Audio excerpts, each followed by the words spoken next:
Hello again from Metro Manila, the Philippines, Southeastern Asia. On Sunday, October the 13th, 2019, the Hungarian opposition finally found a united front and a reasonable degree of success in the country's municipal elections. The authoritarian Prime Minister Viktor Orban at last sustained rather painful losses. Viktor Orban has been in power in Hungary twice. He first led a coalition government from 1998 to 2002 and then came back in 2010 and has been in power ever since.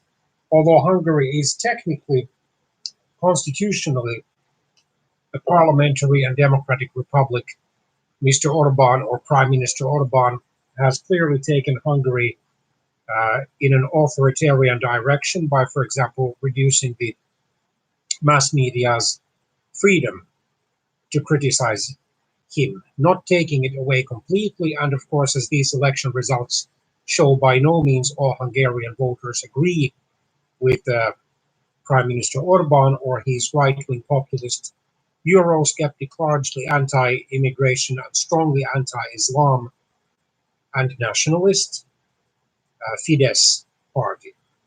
So just to give some background from Wikipedia,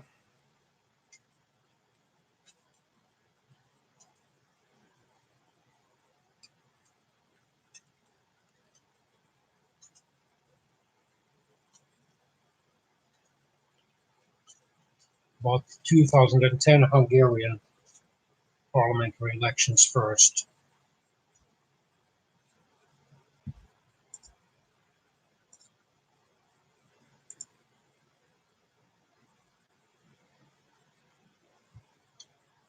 Those were the last elections to have 386 members in the Hungarian parliament. It has only a single chamber. And also the last time when there were two rounds.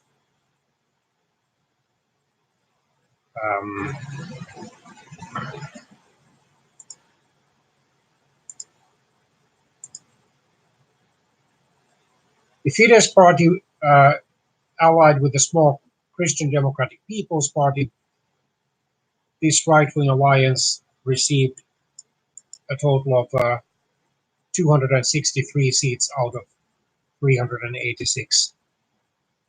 So it received 52.7% of the regional vote, and then of the district round one vote, 53.4%, while the Hungarian Socialist Party received 19.3% of the regional vote, and on round one, 21.3% of the district vote, for a total of 59 seats only. Then the right-wing and strongly populist Jobbik party received 16.7% of the regional vote and 16.4% of the district vote round one, for a total of 47 seats. Politics can be different. Party received 7.5% of the regional vote, and on the first round, 5.1% of the district vote, for a total of 16 seats. So fast forward to the 2014 parliamentary elections, which were held under a different system. The size of the parliament had been almost halved to just 199 members.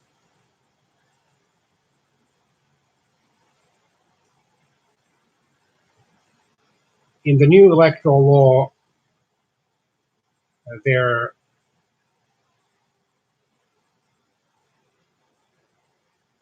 are first past the post seats and then proportional seats.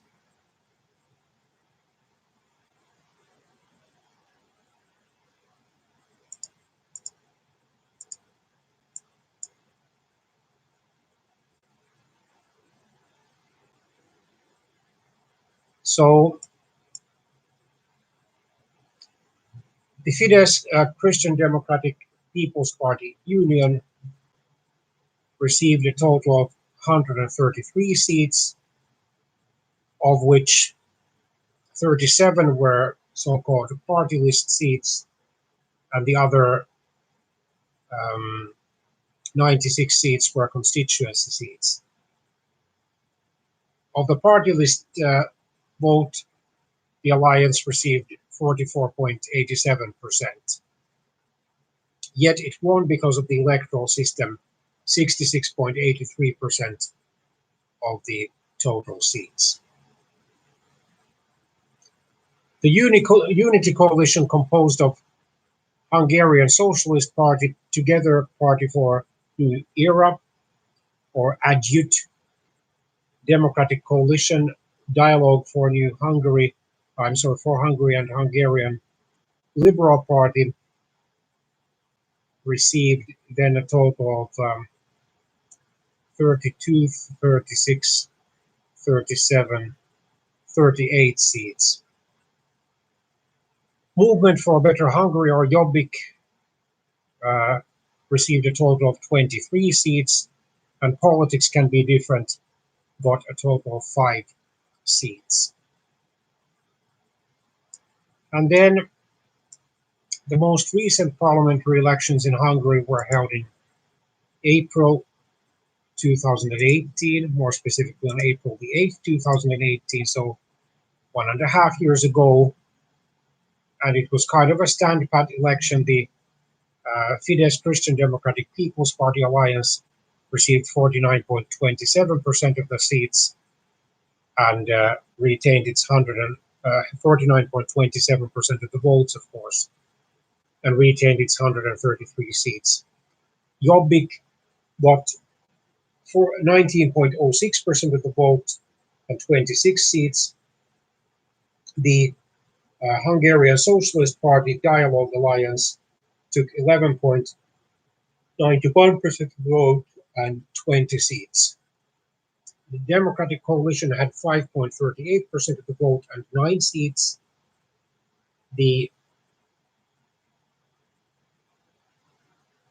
Politics Can Be Different party took 7.06% of the vote and 8 seats.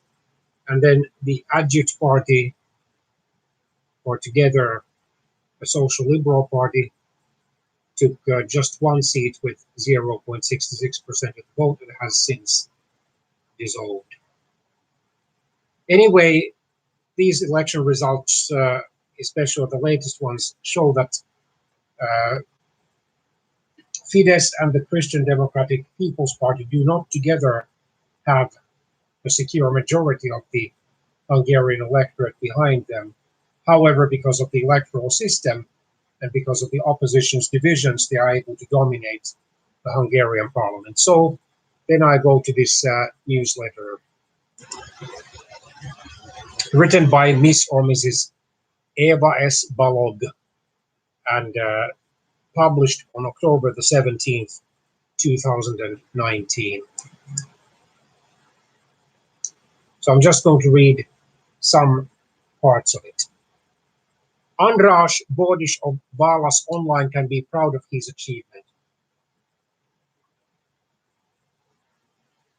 5 months ago, that is in May 2019, on the basis of the votes cast on party lists in the European parliamentary elections, he quite accurately predicted the likely outcomes of the municipal elections in cities with populations over 10,000. And these elections took place last Sunday on October the 13th, 2019. He therefore justly claims that blaming Zsolt Borkai for the poor results is an easy way out. If the elections had been held in June, the results would have been practically identical to the actual results of the October the 13th elections. Bódis analyzed the European parliamentary election based on party lists as if it were an opinion poll with a very large sample. He found that in 2/3 of 167 towns with populations over 10,000, that is 111 towns and cities, Fidesz did not reach its overall 52.5% in the European parliamentary elections. So in those elections, Fidesz did get over half of the vote, but by no means an overwhelming majority. So Fidesz could feel safe in only 56 towns. In 111 towns, its position was vulnerable if cooperation between the parties was maintained and if the parties chose their candidates wisely. As one would expect, the larger the municipality, the greater the odds that opposition parties could win. Of the 79 cities with populations over 20,000 and united opposition, he wrote, would have a chance of winning the election in 68. A complete list of the 167 towns with their European parliamentary results can be found in Bonisci's first article, Super Analysis, 111 settlements, where Fidesz might have to face real competition in the fall. Then came the elections, and Bonis took a good look at his earlier prediction and the actual results. Out of the 167 cities and towns, 67 elected opposition or at least not Fidesz-supported independent mayors. Furthermore, there are 14 towns, including 4 Budapest districts, and Budapest, as we know, is Hungary's capital and by far Hungary's largest city as well, where a Fidesz mayor will have to work with a city council with an opposition majority, which will put a serious brake on the Fidesz mayor's power. Thus, in almost half of the 167 cities and towns, in other words, 81, the opposition won, whether the mayorship or at least a majority in the city council or the town council.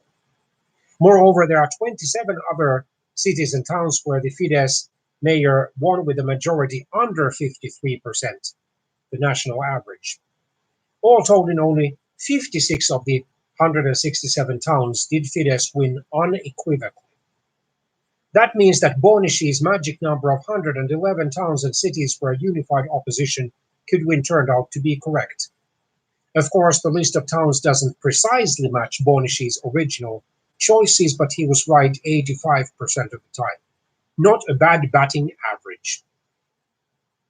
Of course, Viktor Orban and the Fidesz leadership in general tried to minimize the importance of the election, but something momentous happened.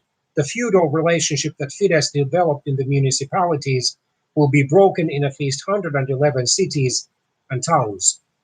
It will be a warning to the remaining potentates that their rule is not everlasting. Well, of course it's not. What goes up eventually will have to come down.